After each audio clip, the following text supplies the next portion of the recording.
for cultivating progress across the South, for working to unconditionally improve the lives of all, and for the bold underwriting of every Gravy podcast. SFA thanks our visionary Louisville, Kentucky friends, Pam and Brooke Smith. For Christians, Lent is a 40-day period marked by sacrifice, service, and penance. Practicing Catholics the world over abstain from meat on Fridays during Lent.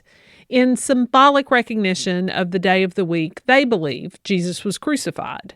And on that day, many eat fish instead. In Louisiana, about a third of the population identifies as Catholic, and that concentration is even higher in Cajun country. That's a lot of fish. Here, Lenten Fridays are an opportunity to commune over plates of fried catfish. As we record this, the crews of Zulu, Bacchus, and Isis have yet to march, but Fat Tuesday looms, and so does fish fry season. When we first reported this episode, COVID-19 cut fish fry season short, and what churches and communities lost was more than just money. Lost, too, was the energy and camaraderie shared by the thousands of volunteers who make fish fries happen. Lenten fish fries are the economic engine of numerous parishes. Money raised at fish fries can power the life of a church for the whole year. And churches aren't alone. Volunteer fire departments, school sports leagues, all of them raise funds by frying sweet white fish quickly in clean grease.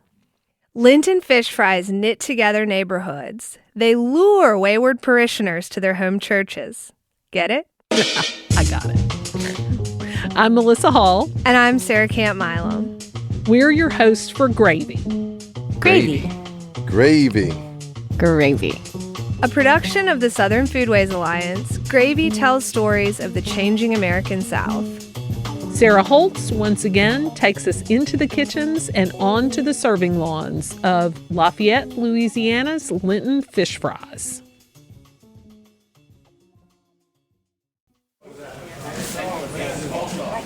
It's the Friday after Mardi Gras, and I find myself in a church in Lafayette, Louisiana. The vast room is filling up with parishioners in line for their dinner. I'm Jewish and grew up in California, and I'm asking myself, how did I get here? Just then, a parishioner opens up their clamshell container, and I catch a glimpse of a fillet of golden fried catfish. And that's the reason. It's Lenten fish fry season in Acadiana.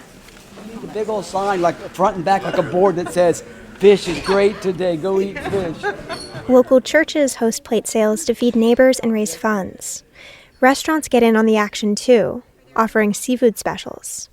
The Lenten fish fry tradition is as vibrant as ever in Acadiana, further proving that Louisianans know how to have fun while staying pious. This context was new to me when I moved to Louisiana, but ever since I've lived here, I've heard people joke that even the Jews are Catholic here. To live in South Louisiana is to be deeply connected with cultural traditions like Mardi Gras and Lent that are predominantly rooted in Catholicism. Case in point, Temple Sinai in New Orleans hosts an annual crawfish boil fundraiser, even though crawfish is treif, or non-kosher. Lucy Monk Carter, a writer who was raised Catholic in Southwest Louisiana, gave me an abridged Sunday school lesson. The 40 days of Lent are when Jesus was wandering in the desert. He had his encounters with the devil. It all leads up to the Holy Weekend when he, was crucified on the cross and then resurrected 3 days later. You have Mardi Gras where, Mardi Gras exists because it's that one last celebration before the kind of solemnity and restrictions of Lent. John Pastor works at Olde Tyme Grocery, a po' boy restaurant that's 1 block away from the University of Louisiana at Lafayette campus. It's a favorite haunt of ULL's student body, with Ragin' Cajun sports memorabilia lining the restaurant's walls. Olde Tyme has its own long-standing fish fry tradition. John said the Lenten season in Acadiana is tied up with the region's broader cultural and culinary identity. Mardi Gras was the time where you consumed everything you could because you couldn't do it for Lent. And so you had to remove it from your presence. And so the tradition of on Fridays you're not supposed to eat meat which of course does play into our wonderful seafood industry here, that it's a sacrifice to not have to eat meat. Oh my goodness, I have to eat a whole shrimp. Oh boy, oh my Lord, that's so tough. Lent also happens to fall during peak seafood season in Louisiana, when crawfish, soft-shell crab, and oysters are automatic bestsellers. Growing up, Lucy remembers the Lenten sacrifice being omnipresent on her parents' minds between Mardi Gras and Easter, except if her family was on a road trip, and seafood options were slim to none. We stopped at a Dairy Queen where my mom had to just give up on the idea of Lenten Friday because the only options were meat. So we all got to eat meat that Friday. But yeah, you know, when you're within the community, it's almost a bubble that seafood options are everywhere and there's a lot of fun to it. It doesn't feel like something you're giving up. Restaurants may rise to the occasion with seafood specials in the weeks following Mardi Gras, but I found that the heart of Lenten fish fry season beats within the Catholic churches of Acadiana. How you doing, Mrs. Volunteer? I have to admit, I was hesitant as an outsider to start knocking on church doors. But everyone to whom I aired my trepidations assured me that any church in Acadiana would welcome me to their fish fry without a second thought. Turns out that they were completely right. I found a warm, cornmeal-battered welcome at both St. Francis of Assisi in Breaux Bridge and St. Pius X in Lafayette. St. Francis of Assisi serves a predominantly African-American congregation in Breaux Bridge, the self-proclaimed crawfish capital of the world. They've been hosting Lenten fish fries as a fundraiser for the church since the early 1990s, when 4 married couples decided to transition their bingo fundraiser to a fish fry. They got to work on a recipe and gathered a group of volunteers. What was most striking to me about St. Francis's fry is the sheer number of hours they serve food on Fridays, 8 a.m. to 7 p.m., with no break. That means the first to arrive and the last to leave work a 14-hour day at the fry. I spoke with one of these heavyweight volunteers, Raymond Vavasseur. He's one of the founders of the St. Francis Fish Fry, and he explained the time commitment he and his 20 to 30 member crew make each year. Woo-hoo. Okay, we order on Mondays. We order the products on Mondays. We order the fish on Mondays. We pick up the fish and then we have all of the pots and others to clean. So it's approximately 3.5 to 4 days. And that process repeats itself for 6 weeks. The plate itself consists of 3 fried catfish fillets on a bed of French fries, a side of coleslaw, and a dinner roll. Though the volunteer base at St. Francis is entirely made up of parishioners, Raymond said that he sees customers year after year who drive over 20 miles to Breaux Bridge for a fish fry dinner. I know a young man that comes from New Iberia for 6 weeks to get maybe 2 or 3 plates. But they're from the whole area. Lafayette, Cecilia, St. Martinville, Parks, Breaux Bridge. I would say that approximately 75% of the people that we serve are not parishioners. Though Raymond also attends church regularly and abstains from meat during Lent, he considers his volunteer time to be the primary thing he gives up. This is a sacrifice. My penance for Lent is to do the fish fry. Ms. Betty John, who handles the cash box at the fry, said she doesn't normally eat fried fish. That's the only time I eat catfish fried. Catfish is not my favorite, but I love the way they fry it over here. So, when I began asking Raymond follow-up questions about the fish itself, he became a bit tight-lipped. Yeah, the only thing I'll say, I'll show you, but then I'm not going to tell you why. That's why I told you to begin with. I'd answer some questions, but I'm not going to answer all of them. And I don't blame him. It was one of the best fried catfish I've ever had, simply because there wasn't any excess grease. Raymond told me that the recipe has changed over the years. Back in the early days, they simply ran the fish through cornmeal and fried it in a little bit of oil. Today, they use a deep fryer. Raymond walked me into the kitchen and introduced me to the head cook, Clovis Sylvester. I asked Clovis what makes St. Francis's fish fry special among all the others. The cooks and the people come together, helping out the church. When I left St. Francis after a couple of hours, the same critical mass of volunteers and diners was still stationed in the church hall.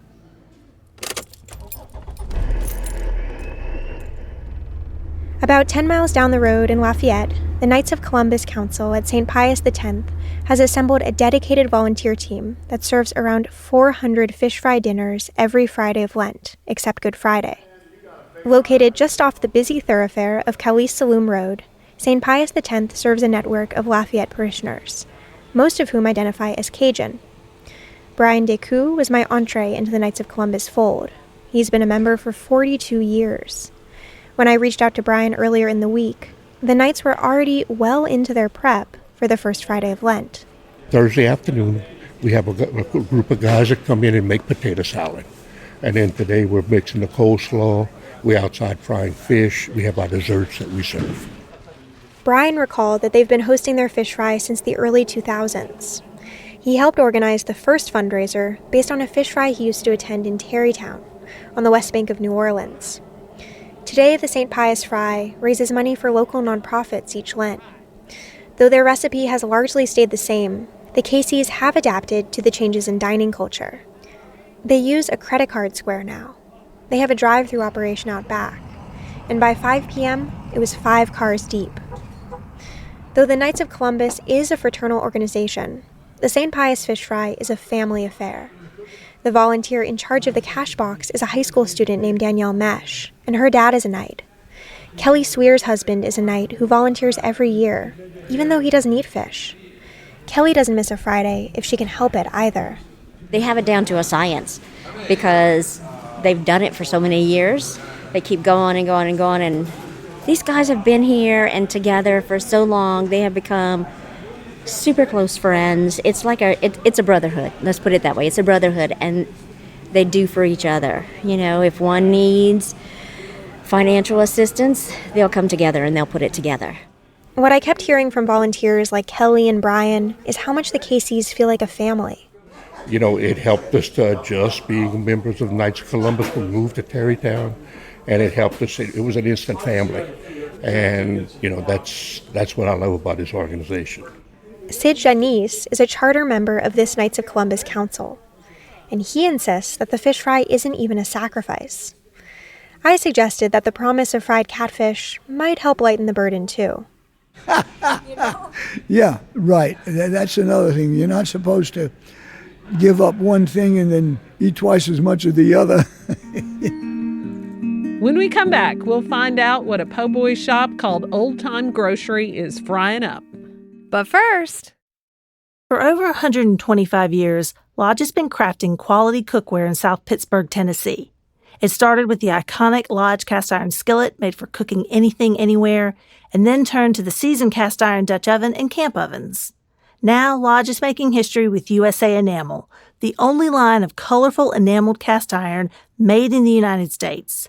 And like all Lodge cast iron cookware, USA Enamel is designed to last for generations. Visit LodgeCastIron.com to purchase your own USA Enamel Dutch oven. For Lodge's longtime commitment to the Southern Foodways Alliance and this podcast, we thank them. Where John Pastor works at Olde Tyme Grocery, the Lenten season is a rite of passage for their employees. It's 40 days of unrelenting hard work. On Fridays, Olde Tyme's staff doubles and orders increase exponentially in their diminutive kitchen. Let's just say we do 1,000 sandwiches on Friday, more like 800. Now we're doing 2,000. And so your crew in a kitchen that's, the size of, a snowball trailer, you're packing 17 people in there, and you're basically just working side by side, handing things to each other. It's extremely high volume, extremely coordinated, a lot of energy goes into making this sandwich. It starts at 5 a.m. Usually we start at 8, cutting the bread, but because on Fridays we fry the crawfish. So everyone gets there really early in the morning, very quiet and peaceful. They fry crawfish, they eat donuts, and it grows from there, from this lull, this quiet, crickets in the morning, sun, rise, birds are starting to chirp, all the way into this chaos for lunch, this 12 o'clock, into rolling in, and you have a busy night as well. I visited Olde Tyme on the first Friday of Lent, and it was packed to the gills. The line wound around the grocery shelves and spilled out the front door. But I was also floored by the well-oiled machine of mostly college students taking and serving po' boy orders with remarkable efficiency. This collective labor does come with a badge of honor for employees who survive the 40 days. Olde Tyme's manager, Mark Thrasher, explained the one-of-a-kind graphic T-shirts that line the walls of the former grocery. So each year the shirt kind of tells a story for the Lenten season, and each member of the staff gets one at the end of the year. We have a lot of customers that come by and they see them and, they ask if they can purchase them, and they're just not for sale. They have to be earned. The Lent T-shirt immediately raised the stakes at Olde Tyme. John distinctly remembers his first Lenten season. Because they build up this hype, like you're going to get pummeled by a crowd of people who are angry and want their sandwich and you can't find it. What is that energy? What is that chaos? That is Lent at Olde Tyme Grocery. I asked several people why this tradition still feels important, while other Catholic rites have waned in popularity. And the answers didn't vary as much as I expected. For them, it's just what you do this time of year. We want you to enjoy, and we have a heck of a lot of fun. That again was Raymond Vavasseur from St. Francis. For Lucy Monk Carter, the fish fry reminds us about the power of a community meal to bridge differences. It's a chance to gather together with people you know or people you might be meeting the first time who are all sharing this bond with you. This ritual exists anywhere there's a Catholic stronghold. But when I asked Brian from St. Pius the same question, I got a more Acadiana-centric response. It's just the culture of the people around here. It's just the welcoming from the exile. My grandparents and everything grew up around here, so they always welcome the people.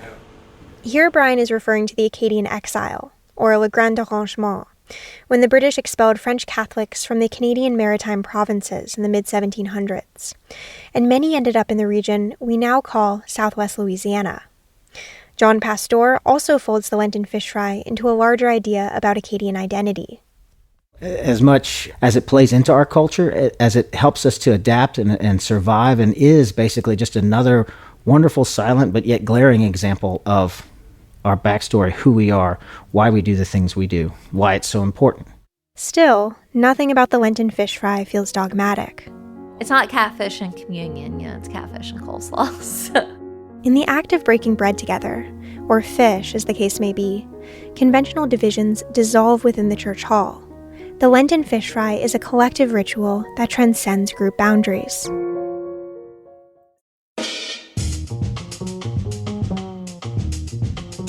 Sarah Holtz is a reporter and radio producer based in Oakland, California, and a frequent Gravy contributor.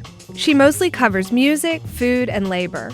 Her work has aired on NPR, KALW, Houston Public Media, New Orleans Public Radio, WGBH, and other public radio stations throughout the country. We thank Wendell Patrick for Gravy's theme music. We also owe a huge thank you to Clay Jones and Broadcast Studios for recording and mixing Gravy. Managing editor for Gravy and all other SFA media is my co-host, Sarah Camp Milam. Olivia Terenzio is our podcast editor. Fact-checking comes courtesy of Heather Cole. Mary Beth Lassiter is our publisher.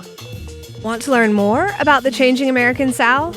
Visit us at southernfoodways.org. Read oral histories, watch films, or listen to this podcast. While you're there, become a member or make a donation. Your dollars fund our work and help us make more gravy. I'm Melissa Hall. And I'm Sarah Camp Milam. Excited to lap up another episode of Gravy? Pass the gravy boat. There's plenty to go around. Gravy is proud to be part of APT Podcast Studios.